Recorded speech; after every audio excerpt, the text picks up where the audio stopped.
This is the Whole Care Network.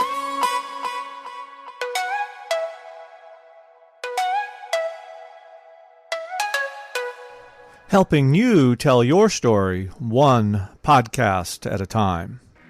The following Care Lab podcast does not provide health or medical advice.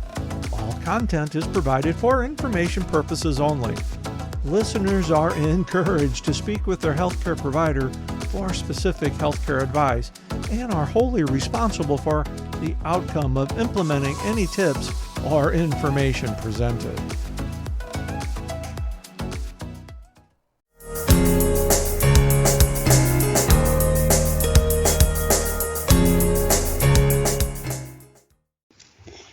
Hi, everyone. Welcome to Care Lab.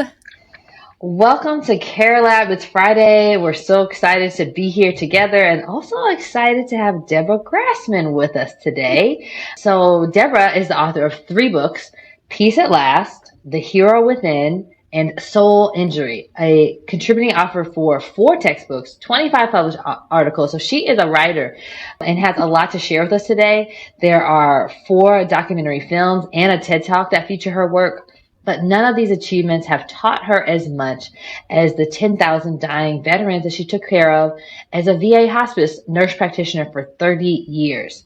So if anyone wants to learn how to achieve inner peace, ask a veteran who has successfully struggled to find it for the rest of their lives after they return from war, is a quote. And the lessons she learned culminated into this concept known as soul injury, which we are definitely going to get into. And it's a wound that separates a person from their own sense of self. So Deborah now provides presentations and workshops that can help anyone recover their loss of self-worth by healing the relationship that they have with themselves. So Deborah, thank you so much for joining us. Well, thank you, Brandy. I appreciate you having me today. However, we got to start with something a lot less dignified. So Amelia, do we have an icebreaker? Yes, we have an icebreaker question. Undignified. Okay. I'll tell you, I almost changed it after we were having a brief discussion about cats and animals coming into the shot of recordings right before we started recording, and I almost changed it based on that, but I'm going to stick to my original question. Actually, before I do, can I just say a little, Deborah, I just want to thank you for your 30 years of service at the VA serving veterans. It is a really, I think a lot of folks don't realize what a unique and challenging job that can often be. Also, of course, what a privilege it is to serve our veterans. So thank you for your service to our service members. Well, indeed, you're right, Amelia. It was an honor and a privilege. That is forever with me, and the lessons that I learned about how to attain personal peace after being traumatized.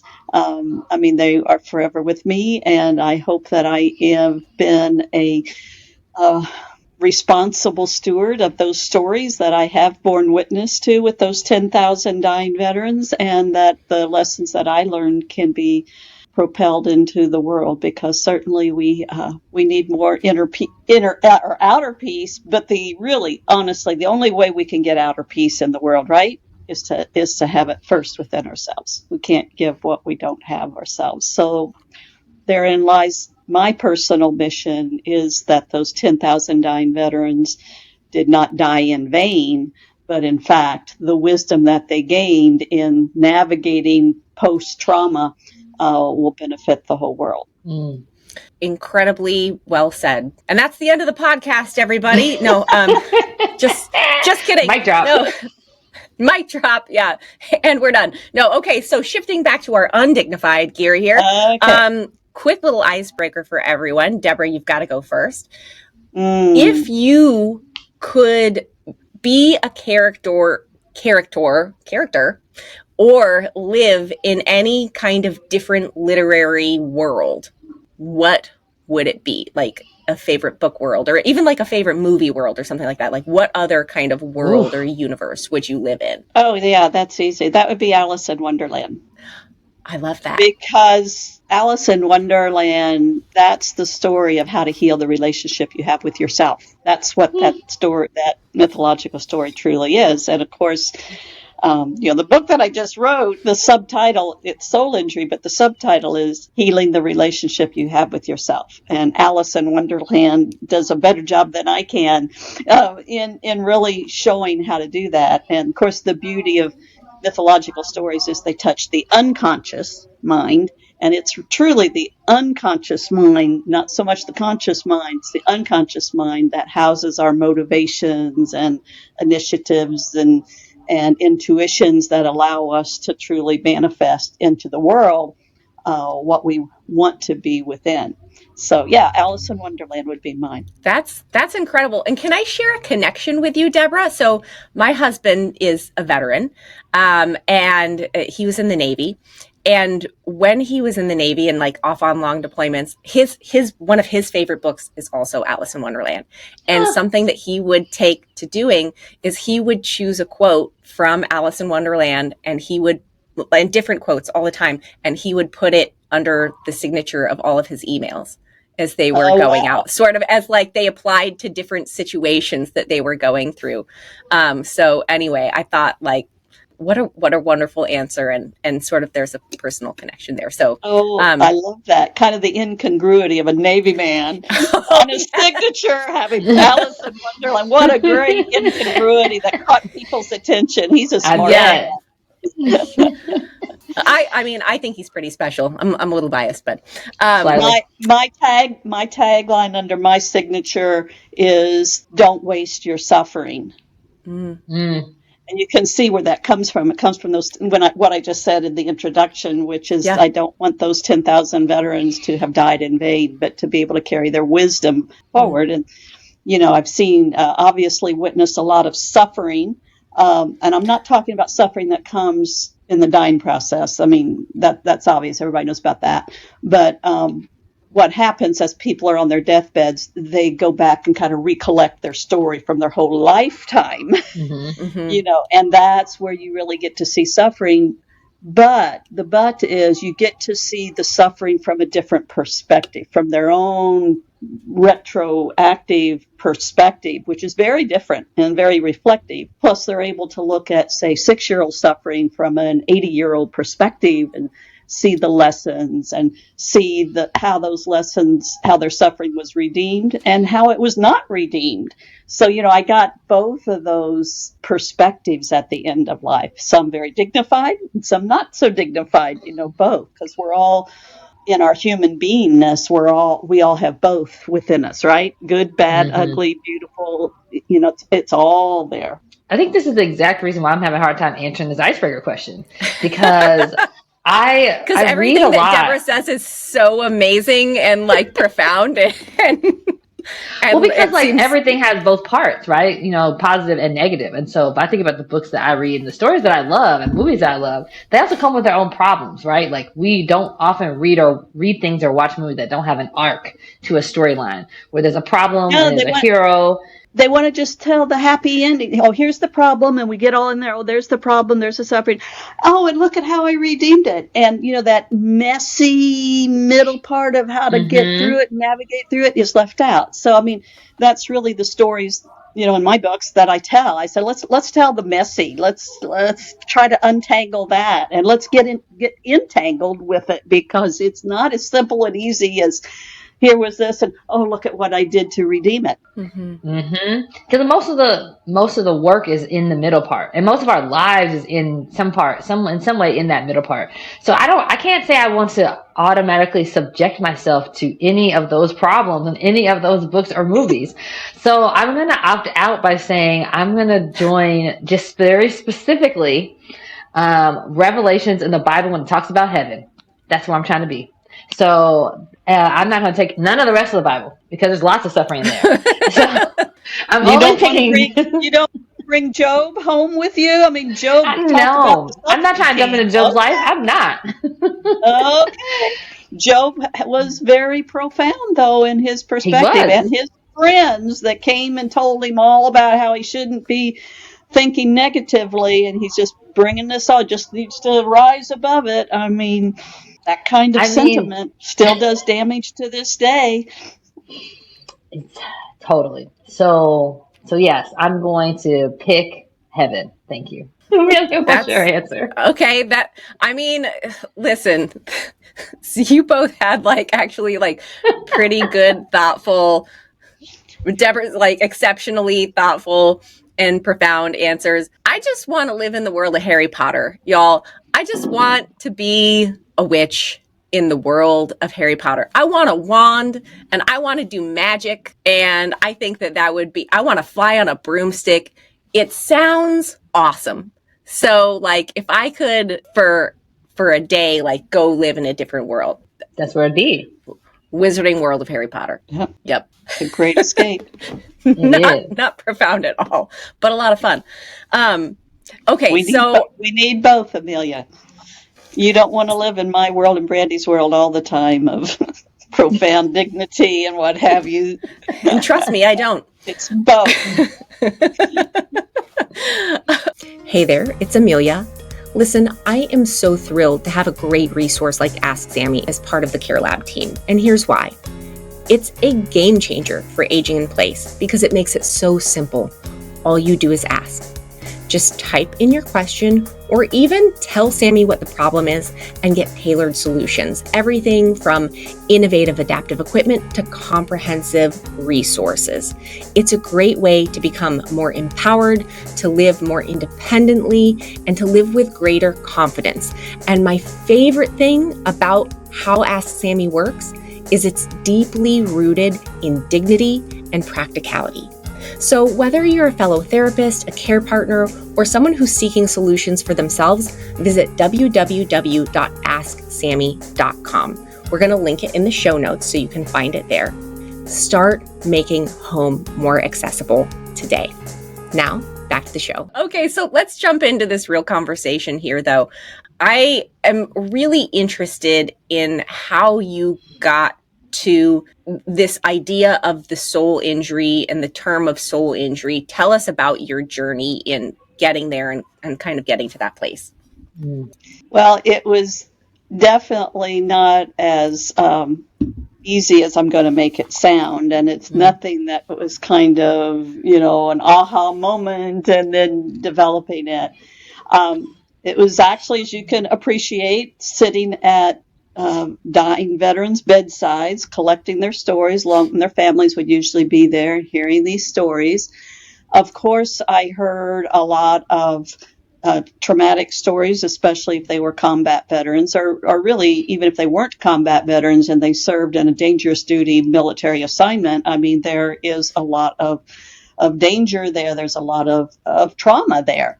So I would be hearing those stories. Well, of course, I would also hear the aftermath of how they healed that or didn't heal that. So absolutely both of those, and listen to those stories. I heard a lot about PTSD and that type of thing, obviously.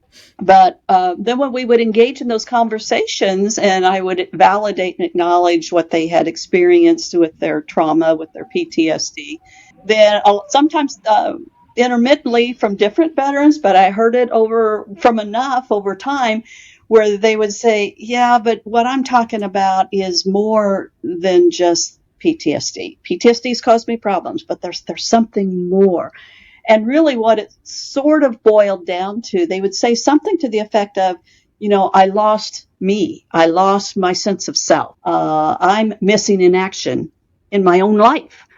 I felt, I've got this hole, those types of things. And sometimes they would describe it, like it's sort of like a soul injury. So I would hear that term intermittently, but periodically enough that it started capturing my attention. So then when I would hear stories, I would started offering that term back to them. So they would be telling me about how they had lost a sense of self. They got detoured off into numbing agents trying to numb out the pain or whatever. And I would say, well, it sounds like maybe you had a soul injury. And yeah, that's it. So, as I said, I had that experience enough times And I started talking with our hospice team about it. We started using that term. And I mean, people just, it captured something that was kind of beyond words.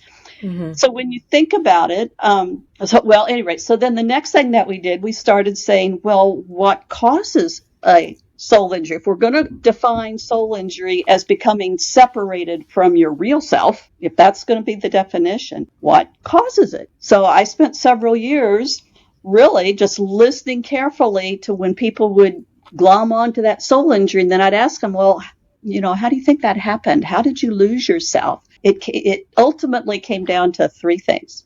One is unmourned loss and hurt. Number two, unforgiven guilt and shame, or fear of helplessness and loss of control. That's how they would lose themselves in one way or the other. So we started really looking at that carefully.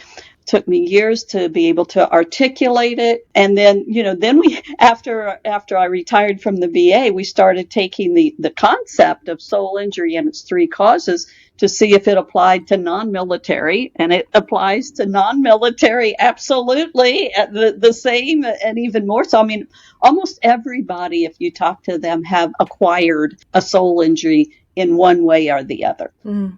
I always tell the story, and sometimes I'm hesitant to tell the story because it seems so trivial compared to what that I have witnessed at veterans' bedsides. But when I was 5 years old, I was watching Lassie, and she's on TV. She's a dog. She's about to be in this dangerous situation, and I'm sure she's going to die.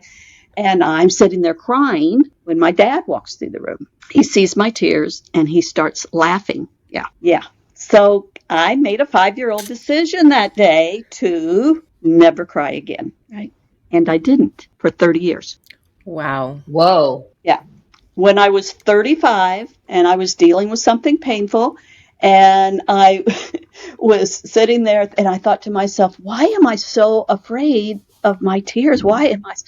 And that's when, and then I also thought, what if my fear of crying is worse than if I just let myself feel my pain? Mm-hmm. Mm-hmm. And that's when I cried for the first time.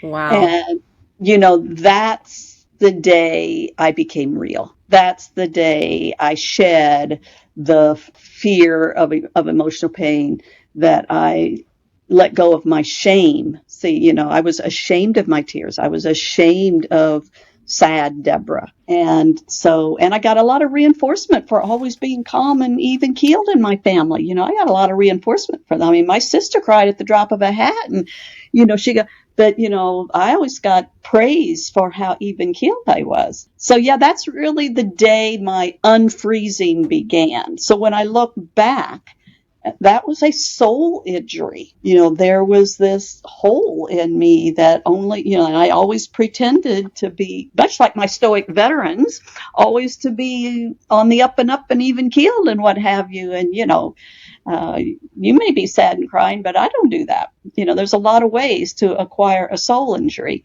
And certainly, most people have, if they look back, will see different ways that their fear of emotional pain has caused them to hide from themselves, to become separated from themselves. And then kind of going back to what we talked about in the opening, or maybe Brandy, about you let's just think about heaven, that type of thing. Let's just be there, or a magic wand, Amelia, let's just keep it all happy.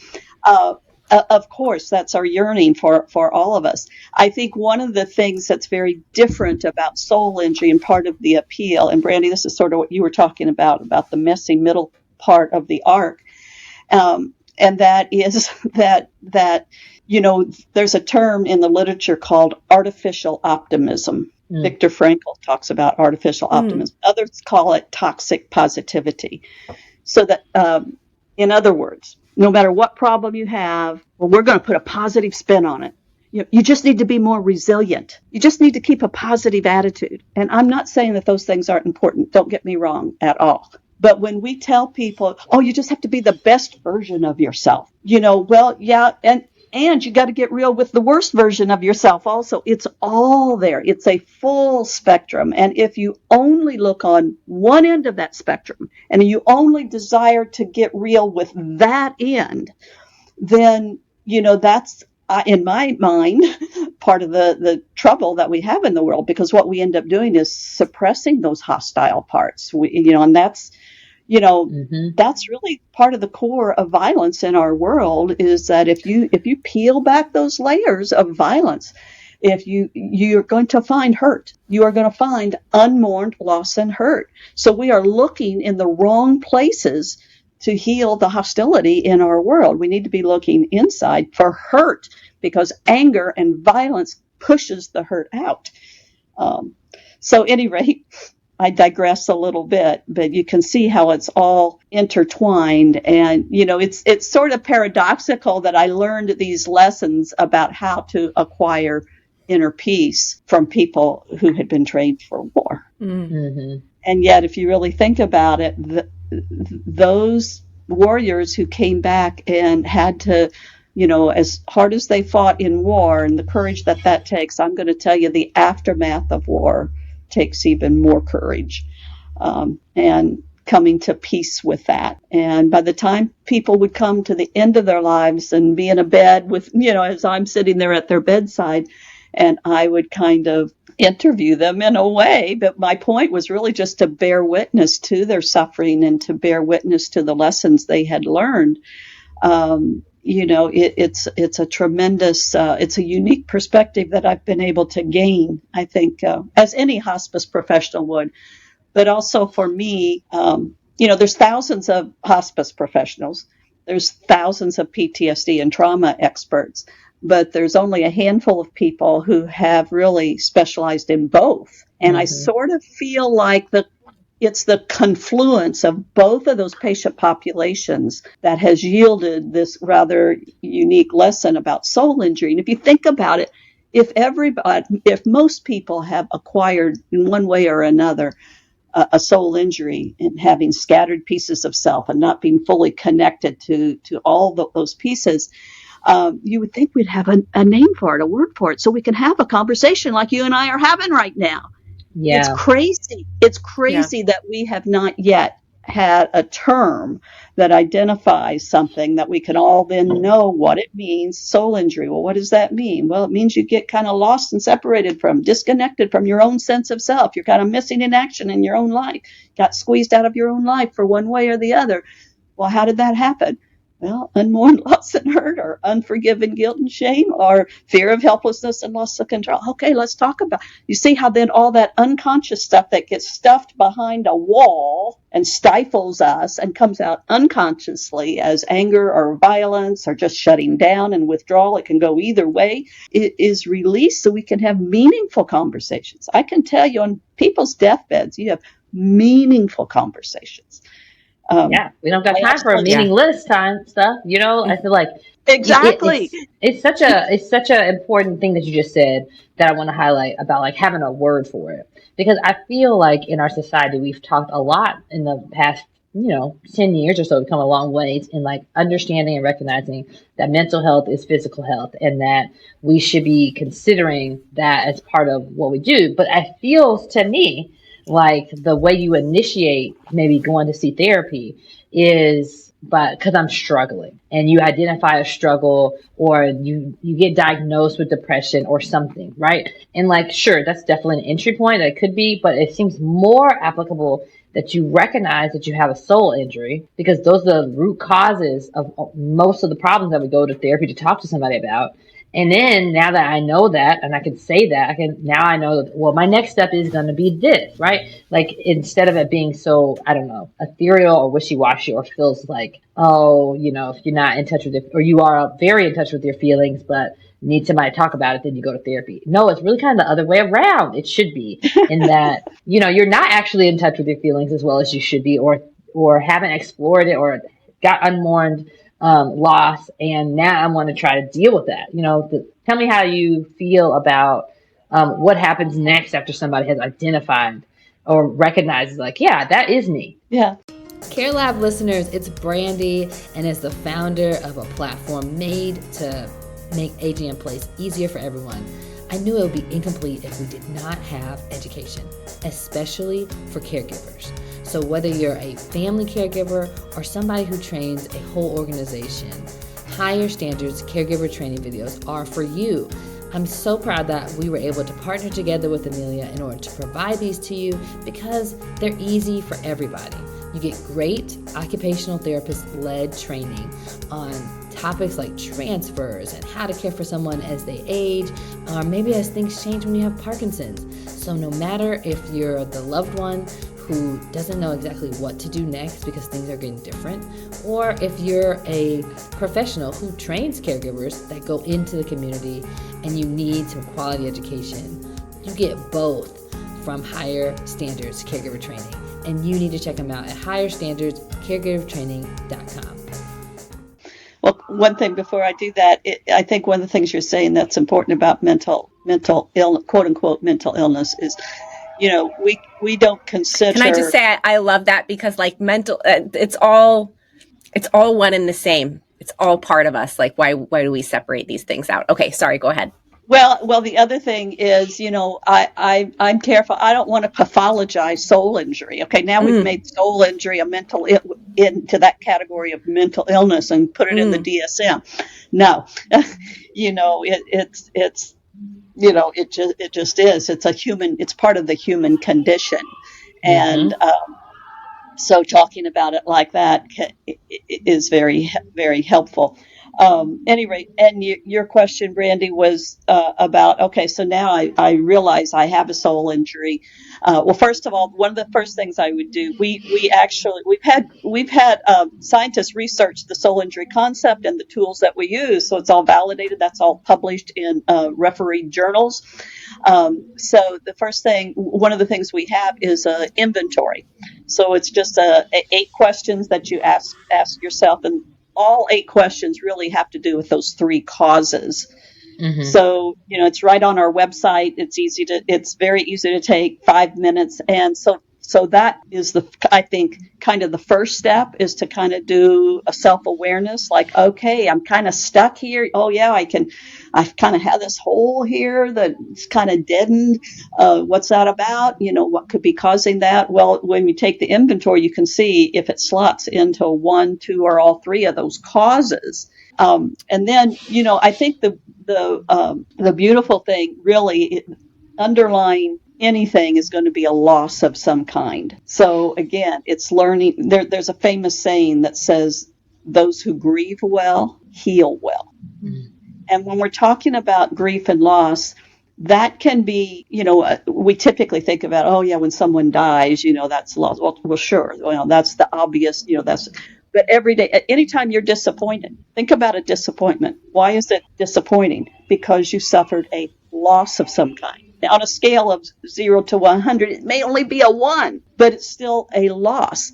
And if you can grieve, the quicker you can recognize that as a loss, consciously grieve it, the quicker you can release it and move back into the present moment without resentment, without getting to the end of the day and going, well, I didn't get the stuff done. I had all these interruptions. I had all these, it took me away from, that kind of baggage really is unmourned loss. We just don't call it that. We don't recognize it.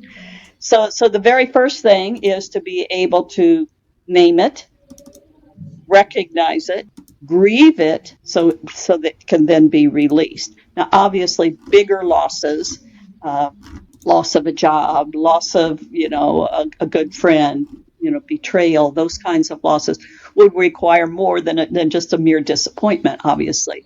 One of the things I always cover, too, is being able to kind of ceremonially.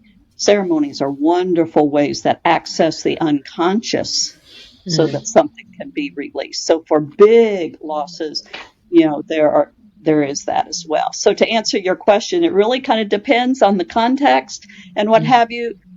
In my book, it is filled with self-awareness exercises. I'll give a concept and then a story and then a box that has a self-awareness exercise. So, that basically asks you to look inside. Is it there? You don't have to share it with anybody, just, self-awareness, and then what to do about it. And is your book, I know, well, you've written 3 books. Where are they all available right now? And like, what are their titles? Because I'm sure after folks have listened to you speaking, there's obviously huge value in reading, your written works as well. Can you tell us a little bit about those? Sure. The first book is called Peace at Last, subtitle Stories of Hope and Healing for Veterans and Their Family. So it is very veteran-centric. So anybody who is a veteran, anybody who loves a veteran, anybody who takes care of veterans, hopefully would be interested in that. It definitely offers a different perspective because the perspective is from dying veterans. So even veterans, Amelia, even like your husband, is not within a community of dying veterans. Mm-hmm. And I'm going to tell you that your perspective shifts very dramatically when people are given a terminal diagnosis. They suddenly wake up to how their life matters. The day before you're given a terminal diagnosis, you pretty much take your life for granted. The day after you're given a diagnosis, everything changes. So, and that was the perspective that I was able to glean. So anyway, that's Peace at Last. The second book is called The Hero Within, Redeeming the Destiny We Were Born to Fulfill. So that is more about how to do that, it's really what I call a self-compassioning process. And the Hero Within describes that self-compassioning process, which I divide into abiding, reckoning, and beholding. That's another story. The third book is called Soul Injury, Healing the Relationship You Have with Yourself. That book is coming out in just about 3 weeks. It will be, it's at the printer right now, being printed. So we should have those shipped and ready to go within just a couple of weeks. So it really outlines much of what we were talking about today. I mean, ultimately, it is about healing the relationship you have with yourself. And as I said, your real self is not only the best version of yourself. It is the good, the bad, the ugly, the beautiful. It is all of it. And the tools for how to do that. And I've got a workbook and available, again, to help people really work through that. And really, my ultimate hope, what we really see that's so powerful, is to be able to do it with someone else. So to do it in a group, to do it as a book community, because that kind of shared vulnerability is really inspiring. You hear each other's stories, and it can, that's how we learn and grow. Stories are powerful. I mean, they really are. So, And I want to, so I have 2 more little questions. First is, but first I want to say, actually, probably by the time, so listeners, you probably know that we pre-record here at Care Lab. So probably by the time you're listening to this, I'm going to guess that Deborah's book will actually that Soul Injury will already be out and available. So where can people actually go to purchase your books? And then my follow-up question, kind of wrap things up here, is if you had one step that people who, as they're listening to this, are thinking, oh my gosh, that's me, like I have a soul injury, what is one step that those people can take? Okay. So the first question is, where can you get the books? So they are on our website, which is either soulinjury.org, O-R-G, or Opus, O-P-U-S, Peace, P-E-A-C-E. That's the name of our nonprofit organization. So you can get it opuspeace.org or soulinjury.org. They both go to the same place. And you will find not only books, but I do have online courses. All of this is we have online courses that you can take, and those are great to do either privately or as a group, or companies use it with their employees too. So all of that is available. So your second question is, if there was one thing, well, I will tell you, hopefully I've given you today some concepts for your head and information for your head. That's important for you to say, maybe I have a soul injury. That's about all we can truly accomplish today. In the books, I tell lots of stories that will truly touch your heart, because I tell the messy in between navigating the problems, the issues stories. So hopefully that will touch your heart.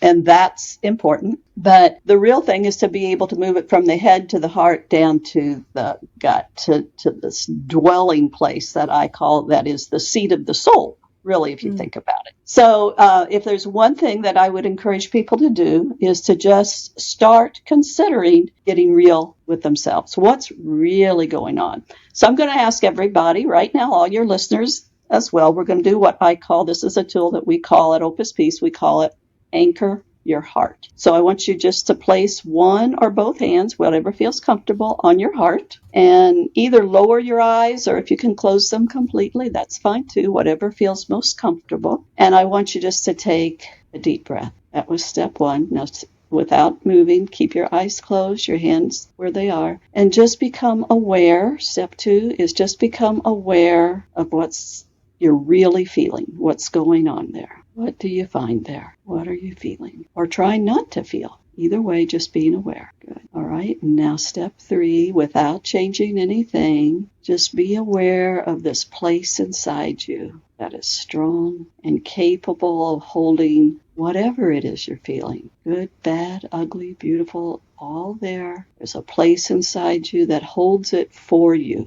whether you know it or not. It's still there. So just take a moment to acknowledge this brave space inside you that is able and capable of holding your pain for you, is able and capable of holding your joy for you. It's all there. Everything you need in order to be whole is already there. Already there. Now take one more deep breath. Bring that brave space with you as you come back and prepare to go on about your day. That was lovely. Very simple. It's just 3 steps. You can do it. No one even really needs to know you're doing it. You could be sitting at a meeting all panicked out and sit there and do this. Nobody's going to think anything about it. You can do it with your eyes open. Costs no money. Takes no extra time.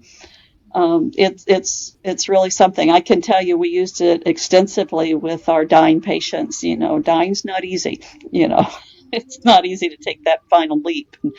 There's a lot of trepidation, and being able to teach patients how to ground themselves. It's a simple grounding technique that helps you get in touch with your beingness, not just your humanness, but your beingness, and being able to unite those into one complete whole. We are all both wounded and whole. We're both. Deborah, I appreciate you.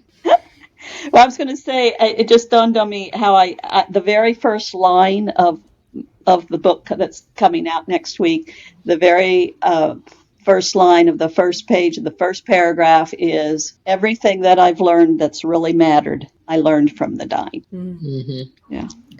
Well, Deborah, thank you so, so much for being on this episode of Care Lab. We would love to have you back again if you would ever like to return. Absolutely wonderful words of wisdom. I know that our listeners are deeply appreciative of everything that you've shared with us today. Listener, if you made it to the end, and I hope you did, and I hope that if you were driving while Deborah was giving that last lesson, that you pulled over safely. Or kept your eyes open. You can honestly, you can still do it at a stoplight with your eyes open. I hope you kept your eyes open. If you didn't, I hope you pulled over. And if you were driving, you didn't have a chance to do it, then take a moment to go download the episode, go back and re-listen to this later and do that exercise. It's absolutely worth doing.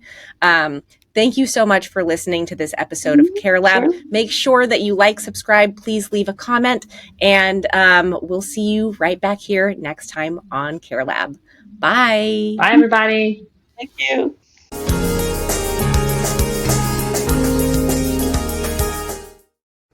This is the Whole Care Network.